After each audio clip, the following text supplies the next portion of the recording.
I'm Karl von Mogel with Biology Fortified, and with me here is Shelley McGuire, Kimberly Lackey, and Bill Price. Hello and welcome, and thanks for talking to us. Thanks for coming to Moscow, Idaho. Yeah, it was quite a drive, but it was very pretty. So last year you made a bit of a splash, Shelley, with this paper that all of you were involved in, and it finally got published this year, and it was looking at glyphosate in human breast milk. So there was quite a bit of public discussion about it, some articles written, and a lot of attention focused on it. But I wanted to ask you, just to begin with, how did this all start? What was the inspiration for doing this study? Well, the inspiration for this study actually started about 4 years ago, and we got an email from somebody who claimed to be a Welsh farmer asking about what we knew about glyphosate in human milk, and honestly I knew nothing about it. Went to PubMed, nothing there about it. Contacted my husband, who's a dairy scientist. None of us could find any data on that. And we actually reached out to some scientists at Monsanto at that point to see what they knew, and they hadn't studied it either. And then a couple years later, there was a study that came out from Moms Across America suggesting that there was glyphosate in human milk, and at that point we felt really compelled to find out if there was or not, and so that's how the study got started. I see. So then how did you go about it? How did this study take place? Well, we were already collecting samples, milk samples, for a larger study that we were doing around the world. And so we just piggybacked that study onto this one and collected urine samples. Actually, Kimberly collected all of these samples in the Moscow-Pullman area, and we had them analyzed for glyphosate and AMPA. And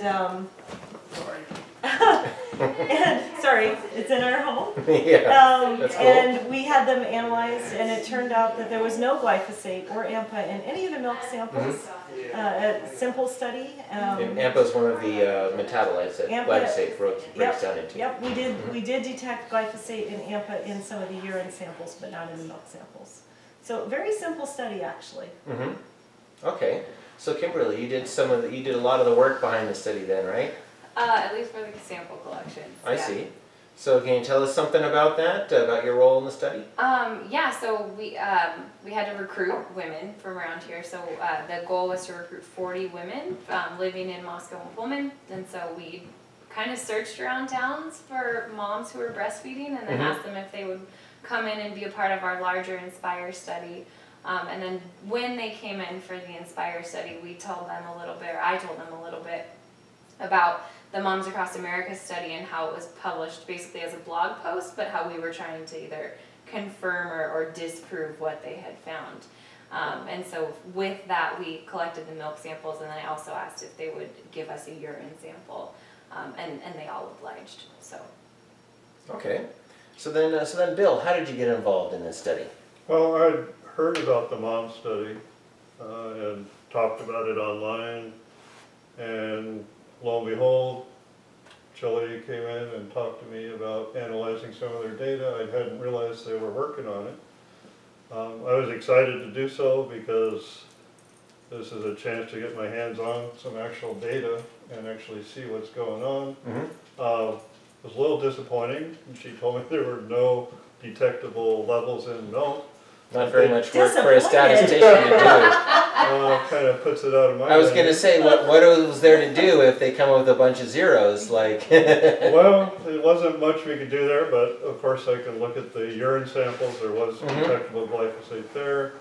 And you guys had collected some demographic data on diets and where people lived, close to a farm or not, so we could test those sorts of things. So it was exciting for me just to get involved with an actual study with these things that I've been circulating around online for such a long time. And for those who aren't aware, Bill has written some blog posts on the BioFortified blog, and he also tweets as PDIF. Thanks a lot, Karl. I think it's a well-known secret, right? That's right. Yeah, the p-value difference, right? Yes. Very statistician way to identify oneself. So yeah, so you mentioned that you're able to find glyphosate in the urine, but then not in the breast milk. So that what does it tell you biologically about what's going on? Well, we went into this project actually thinking we might see some glyphosate or AMPA in human milk because environmental compounds do get into milk. But apparently in this case, the glyphosate, if there is any in the system, or the AMPA gets eliminated much more quickly than it gets into the milk because we don't see it there. So the mammary gland is either, well, they were very, very low amounts in the urine anyway, so I should say that. But it's certainly not getting into the human milk. It's not preferentially getting put there. It's not bioaccumulating there, and so it's good to know that there's nothing to be concerned about. I see. Well, that's good news. Yep. So then you had samples both sent to Monsanto and also to a company in Madison called Covance, and then they analyzed those two things separately. So how did that whole how did you decide upon that whole design and that approach to doing this? Right, it's a really good question. So when we went into the project, we knew that there was a conflict of interest that needed to be managed really, really carefully, and so we manage conflicts of interest all the time in research. We do it by using good experimental design, by working with statisticians, etc. We do all that. But the other thing we wanted to do was just to make sure that we had an independent or third-party lab analyze the samples. And so we actually shipped the samples, I believe you did, Kimberly, I sent them. Yeah. directly to Covance. We shipped one set to Monsanto, one set to Covance. I'm not the we, it's a royal we, because Kimberly did that. But then we communicated directly with Covance as well. So it's not like we were going through Monsanto. And like I said, we're really aware that there was this conflict of interest, and we managed it like any good researcher would. So actually, about a month ago or so, maybe a little longer, I actually visited Covance because I was located in Madison, now no more.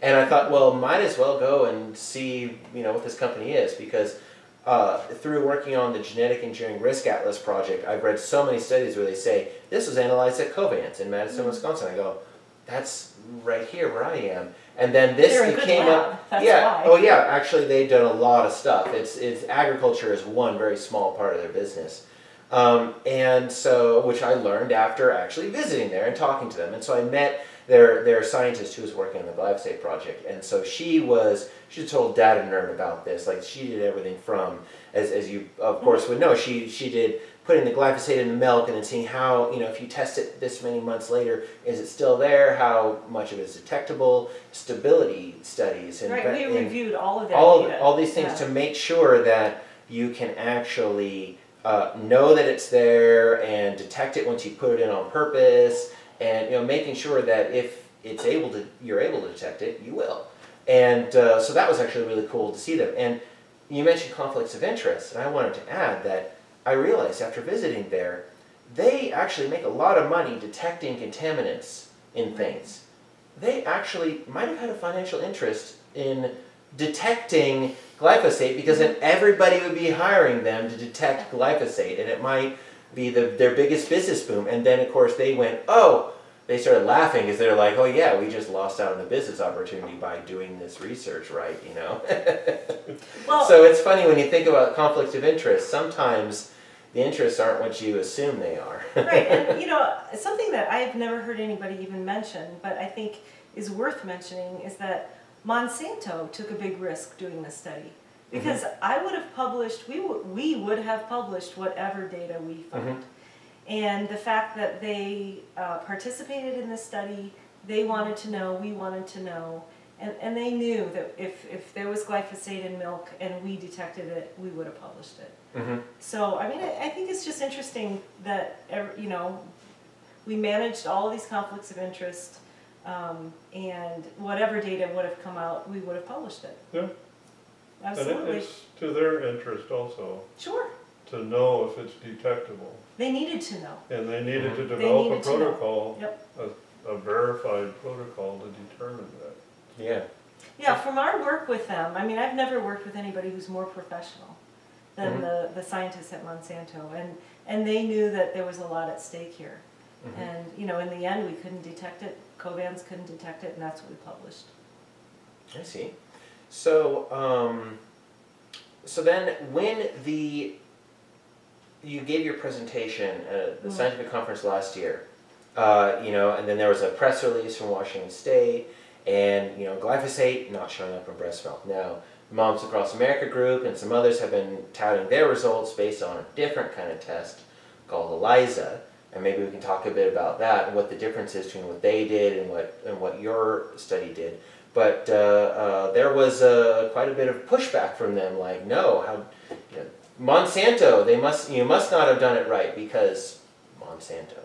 So what was the difference between what they did and what you did, the different methods used? Well, their method relies on an antibody that detects a shape, and anything that looks like that shape is going to be counted as being glyphosate. Well, the problem with what they did is they used an assay that was developed for water that basically has nothing else in it. And human milk is one of the most complex matrices that is out there. There's lipids and carbohydrates and everything else. All kinds of other things that could bond to the antibodies. Oh yeah. Whenever we develop any sort of assay for human milk, you have to be super careful. It's a really hard matrix to work in. You get a lot of false positives. And so initially when we saw that they had used an assay that was developed for water, right there, that's a huge red flag. And so our assay was just much, much more sensitive and specific. And so what assay did you use? Well, this was an assay. It was an LC-MS assay that is based on size, and there's a lot of cleanup that goes on before the analysis happens, and so you get rid of a lot of these other compounds that might cause false positives, and so it's and so we were able to look at the data and in the analysis and see that it could definitely pick up very, very, very low levels, and it was very specific to what it was picking up. And quite frankly, the analysis that the Moms Across America group used, they haven't published any of the validation data on that, so we have no idea about the accuracy of that. Yeah, they're just kind of doing science by press release. Apparently, and we have asked for that data repeatedly, and they refused to give it to us. So, you know, you have to assume that maybe they haven't validated it, or they're not willing to share that information. So then what happened, like, just right after that you presented at that conference, like when this news got out that that glyphosate was not in breast milk, according to your study? Right, so immediately Zen Honeycutt actually called me on my cell phone. How did you get your cell phone number? Well, apparently I had, because I'm just a responsible person, I had included it in an email response when an out-of-office response for 1 week when I went on vacation last summer. And, and they had sent me an email under somebody else's name and got that out-of-office reply. At least that's what they told me.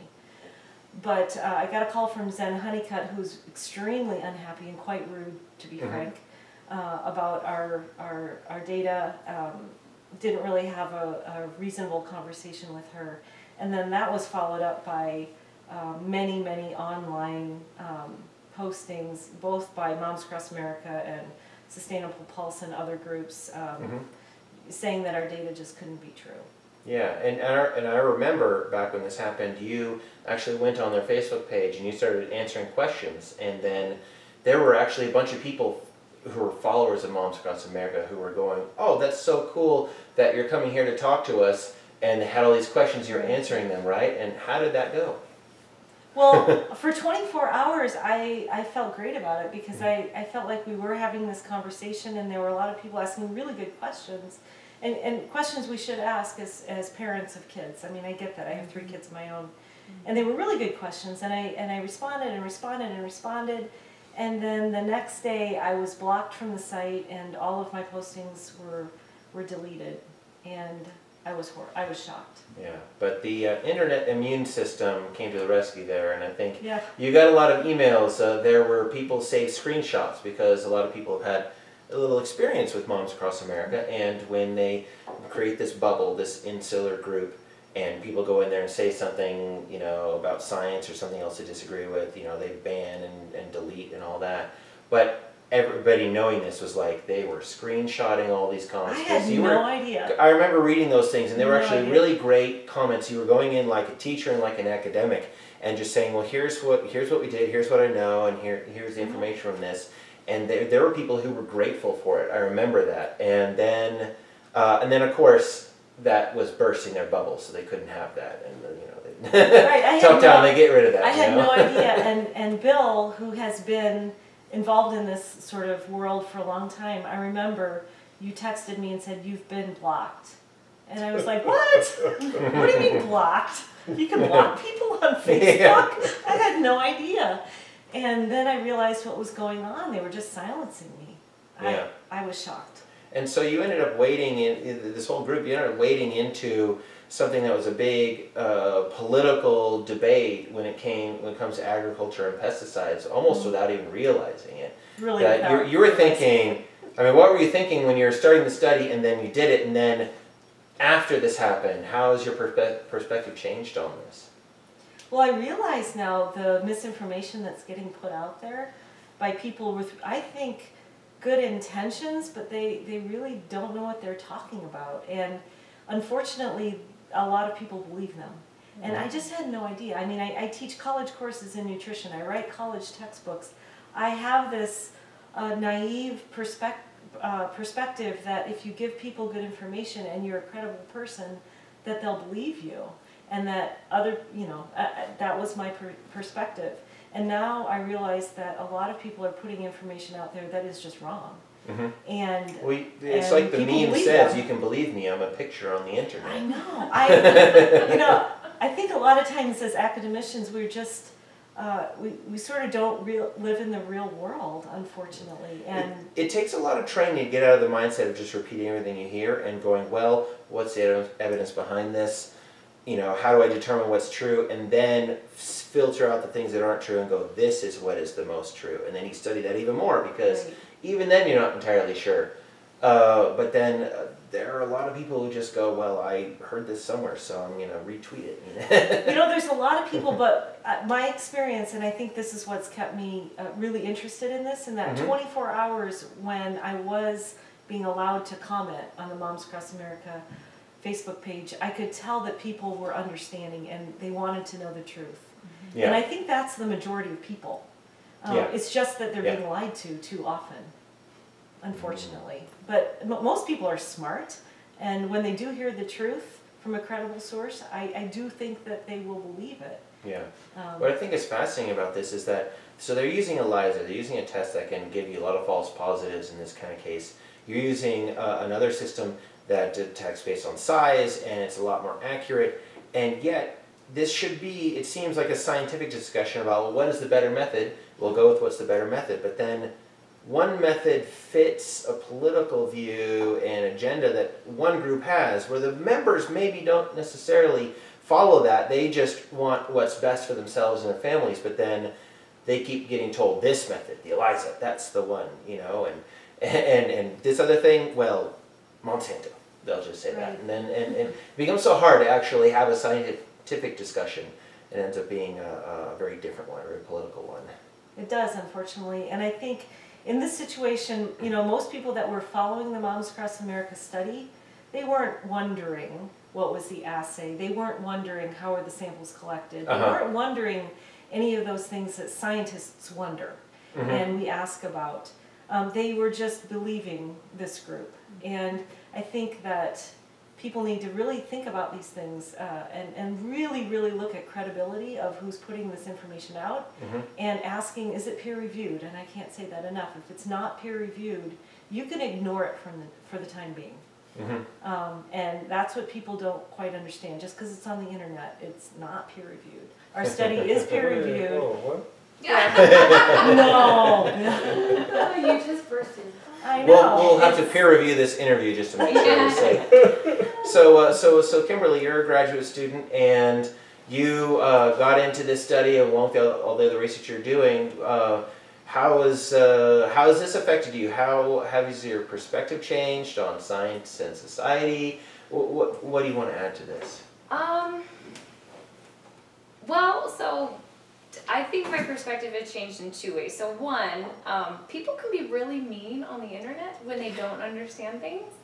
And there's a lot of comments about like, why don't scientists just do it better? And I think the misconception, Tell me how, right? yeah, the misconception there is like, oh, well, you know, if ever we just weren't lazy, we would just, you know, do these things better. Like there's some just stuff, but they don't necessarily understand how hard it is even just to do simple studies like this one. I mean, it took me a year to recruit those women and collect those samples before even the analysis came along. But in that year, the labs that we worked with were validating those analyses, and I mean, this was a long time in the making. It seems like a simple study, you know, 40 women, 40 urine samples, send them off and call it good. It was not like that. So when people say, you know, just do it better and then get kind of nasty about it, it's interesting. And I would say before you jump to that, would you consider saying that to any other profession?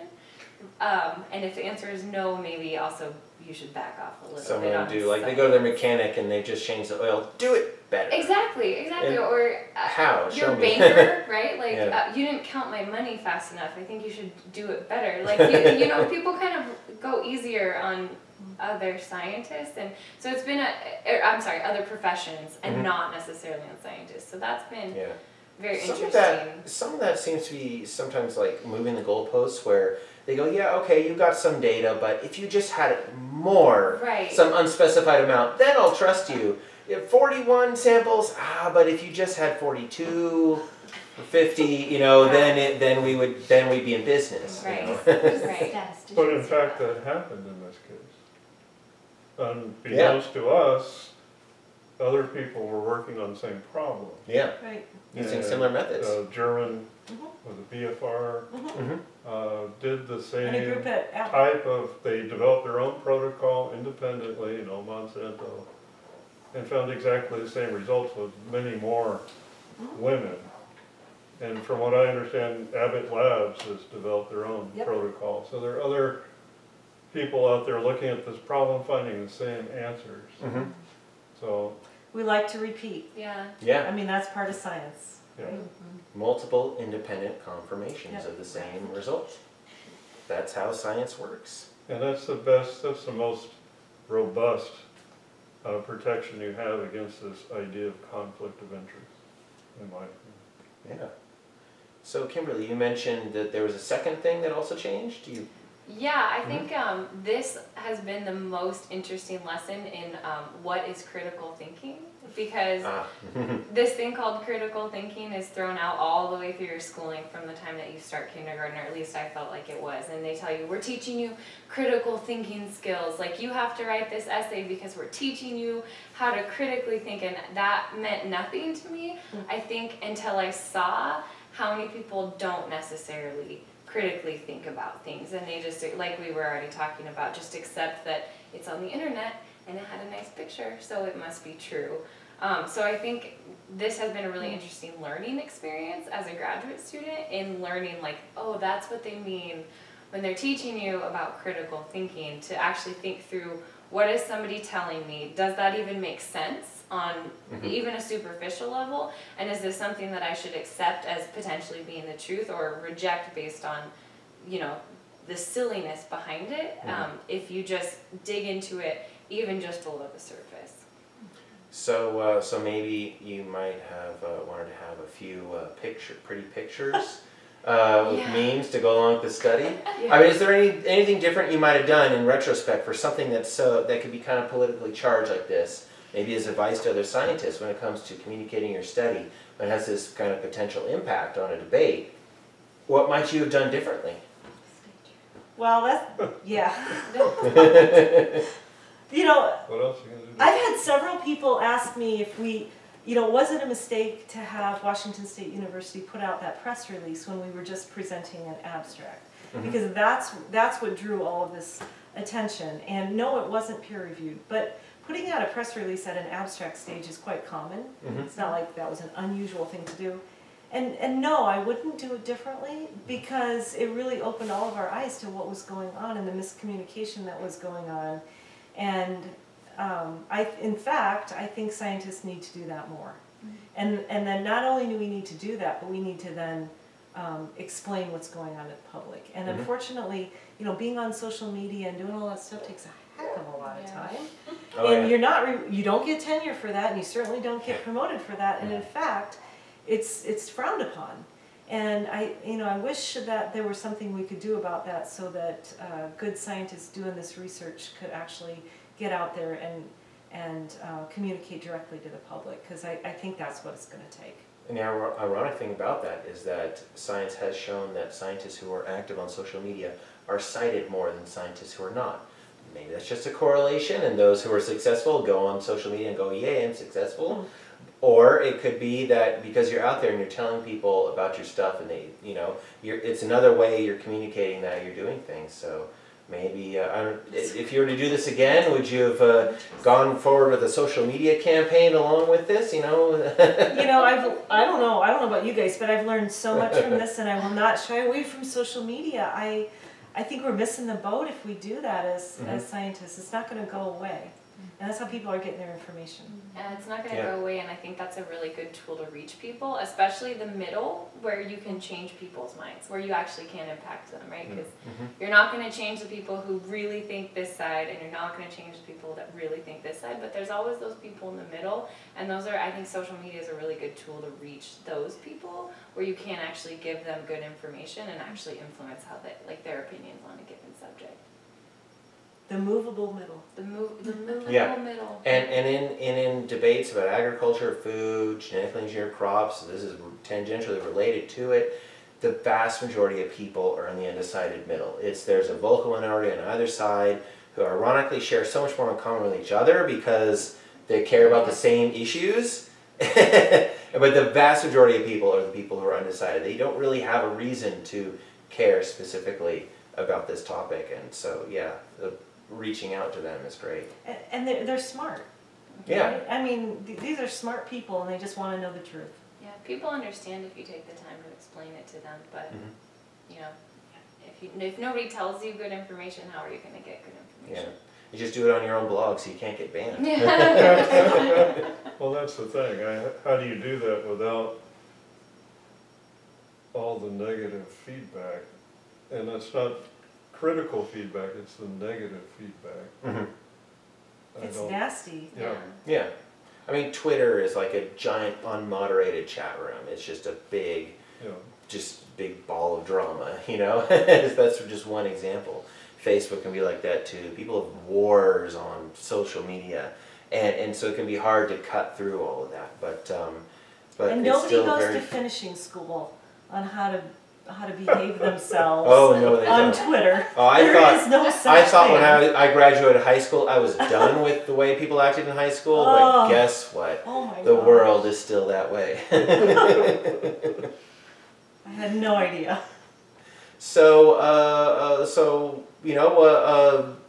any final thoughts on this? Advice for scientists, thoughts on how this paper went, what you'd like to do next?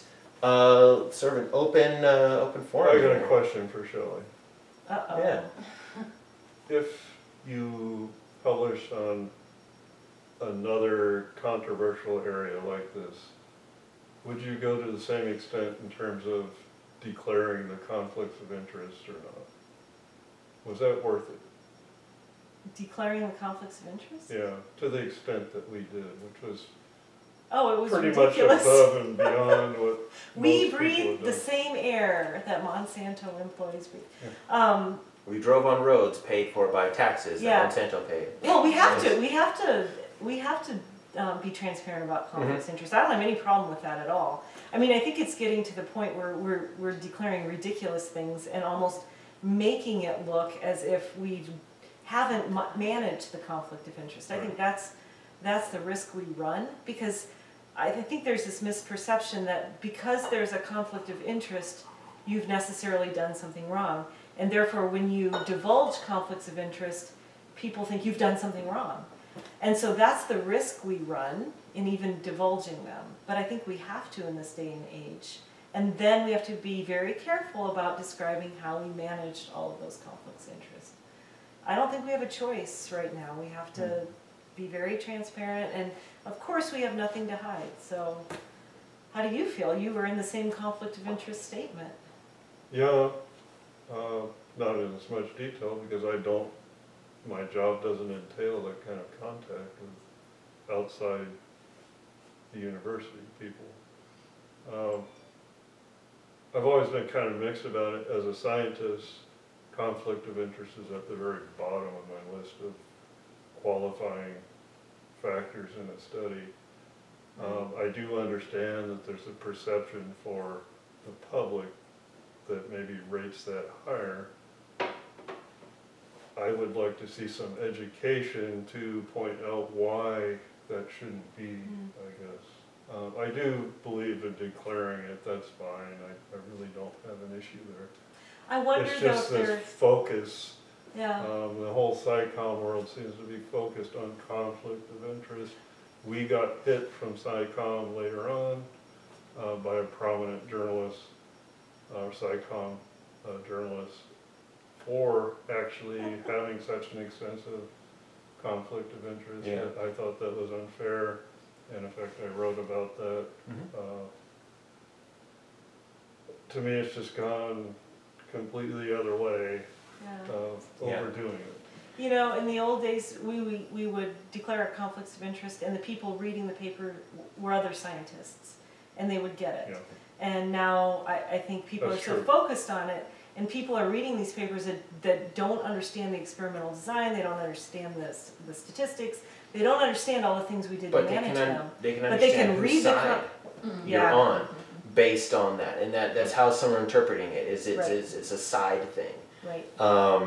And so sometimes I will see people talk about conflicts of interest going, well, okay, they were funded by such and such organization, and they'll be trying to figure out, well, where does this organization stand on this? I got to figure this out before I can decide whether or not I can accept the paper. And and you know, it is good to follow the money, and especially when results disagree. Yeah. You know, when results disagree, then you might have an association where the conflicts of interest play a role. There is data from medical literature where conflicts of interest can have an association with certain results. An association. Yeah, not an association, association. which doesn't mean causation. Right. We would always be careful about it, you know? As a Association. statistician, as a data analyst, I don't care. Show me the method, Yep. Yeah. show me the That's right. data. That's all that matters. I understand the public doesn't see it that way. What I would like to see SciComm do more of is explaining why a scientist feels that way, thinks that way, does things that way. Because there's a rational reason for doing that. It's called the scientific method. Scientist perception, that's where things need to come together. And to me, that's where SciComm really needs to focus, and not this conflict of interest. It's this perverse obsession with it.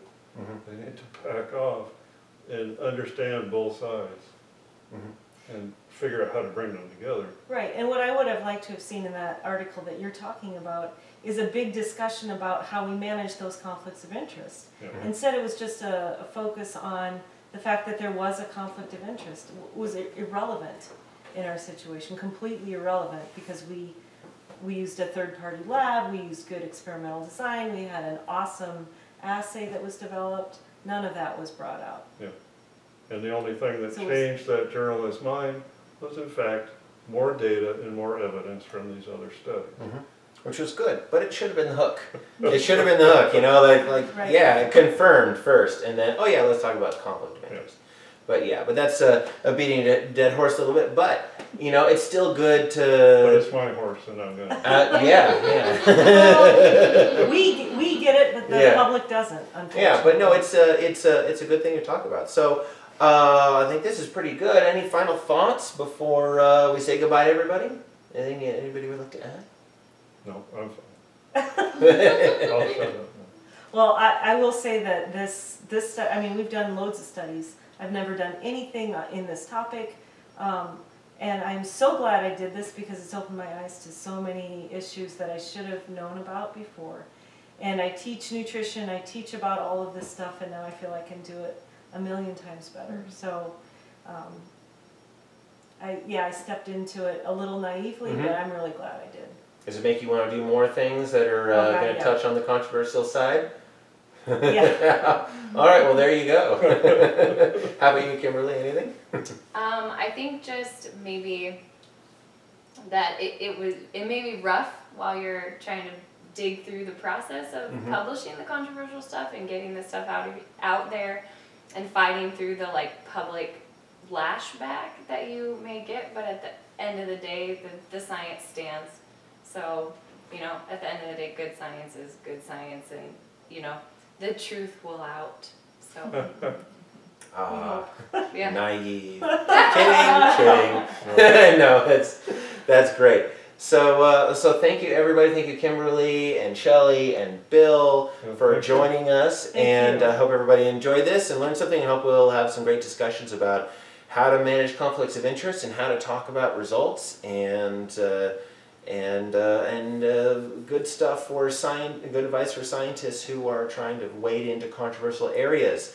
Think about media and presentation right before you present, and maybe the ride won't be quite so rocky. But if it's controversial, if you get pushback, it just means that the work is important. Yep. Yeah. Thank you for all you do. Yeah. Thanks, Karl. Thank you for doing the science.